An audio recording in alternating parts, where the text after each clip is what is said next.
PFC spiritual ప్రేక్షకులకు స్వాగతం. ఈ వారం రాశిఫలాలు పరిశీలిద్దాం. ఓం వసుదేవసుతం దేవం కంసచాణూరమర్దనం దేవకీ పరమానందం కృష్ణం వందే జగద్గురుం. కృష్ణం వందే జగద్గురుం, అర్జునం వందే జగదేక వీరం. జగద్గురువైనటువంటి శ్రీకృష్ణ పరమాత్మల వారికి, జగదేక వీరుడైనటువంటి అర్జునుల వారి పాదపద్మాలకు నమస్కారం చేస్తూ ఈ వారం గ్రహస్థితిగతులు గోచారరీత్యా ఎక్కడెక్కడ ఎలా ఉన్నాయో చూద్దాం. వృషభ రాశిలో శుక్రుడు, మిథున రాశిలో గురుడు, కర్కాటక రాశిలో రవి బుధులు, అలాగే సింహరాశిలో కుజ కేతువులు, రాహువు కుంభరాశి, ఈ యొక్క మీనములో శని. ఇది గ్రహస్థితి. కాబట్టి దీన్ని బట్టి ఒక్కొక్క రాశి వారికి, ఈ ద్వాదశ రాశుల వారికి ఎలా ఉంటుందో చూద్దాం.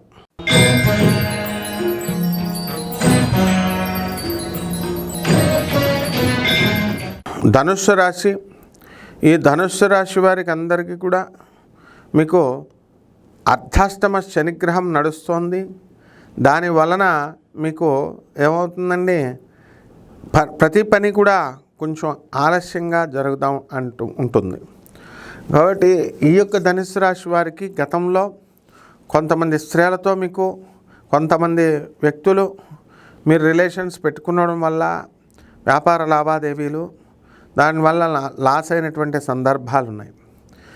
అలాగే ఎవరైతే ఈ ధనుస్సు రాశి వాళ్ళు మరి ఇతరులతో, మగవాళ్ళంతా కూడా ఇతర స్త్రీలతో ఎవరితో అయినా సరే అక్రమ సంబంధాలు కనుక ఉన్నట్లయితే వాటిని ఇమీడియట్ వదిలేసుకోండి. లేకపోతే మీకు లాస్ అవ్వడానికి అవకాశాలు ఉంటాయి.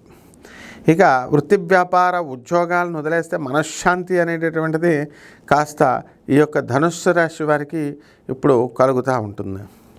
సాధారణంగా ఏమండి, మేము చాలా లక్షల రూపాయలు, చాలా కోట్ల రూపాయలు మేమంతా కూడా అద్దెకి తెచ్చుకున్నామండి. మరి తెచ్చుకొని, అప్పు తెచ్చుకొని మేము ఈ యొక్క వ్యాపారాలు స్టార్ట్ చేసామండి. మంచి మంచి కాలనీలు అండి ఇక్కడ అంతా కూడా అని మాకు అయితే అమ్ముడు అవ్వట్లేదండి, దానివల్ల మేము చాలా నష్టపోతున్నామండి అని అనేటటువంటి వాళ్ళందరూ కూడా మీకు మంచి రోజులు ఇప్పుడు రాబోతున్నాయి. కాబట్టి గురుగ్రహం మారి ఎంతకాలమైందండి? మరి మే 14వ తేదీ 2025 సంవత్సరంలో జరిగింది. మరి ఇల్లు మీరు కొత్త ఇంట్లోకి వెళ్ళినప్పుడు ఇల్లు సర్దుకోవాలి కదా, ఆ విధంగా గ్రహాలు కూడా సర్దుకోవాలి కదా. సర్దుకునేదాకా మీకు అసలు ఓపిక ఎందుకు ఉండట్లేదు? ఎవరైనా సరే సహనము, శ్రద్ధ, సబూరి అనేటటువంటిది ఉంటేనే, కన్సిస్టెంట్గా ఒకదాన్ని పట్టుకొని ఉంటేనే మీకు చక్కటి విజయము అనేటటువంటిది రావడం జరుగుతుంది. ఇక పరిహారాల దగ్గరికి వచ్చేసరికి ఈ ధనుస్సు రాశి వారికి మనం ఏం చేయాలండి అని అంటే, మనము ఈ యొక్క గురుగ్రహము కాస్త బాగుంది. మరి 6వ ఇంట్లో ఉన్నటువంటి రవి బుధ గ్రహాల ప్రభావం వలన, ముఖ్యంగా బుధగ్రహ ప్రభావం వలన అనేకమైనటువంటి మార్పులు మీ జీవితంలో రావడం జరుగుతుంది. కాబట్టి బుధ జపం చేసుకోండి, బుధ స్తోత్రాలు చదువుకోండి. బుధుడికి కిలోంపావు మినుముల్ని, ఆవుపేట రంగు ఉన్నటువంటి వస్త్రాలను ఇచ్చి పేద బ్రాహ్మణులకు బుధవారం నాడు ఉదయం 7 గంటలకి దానం చేసుకోండి.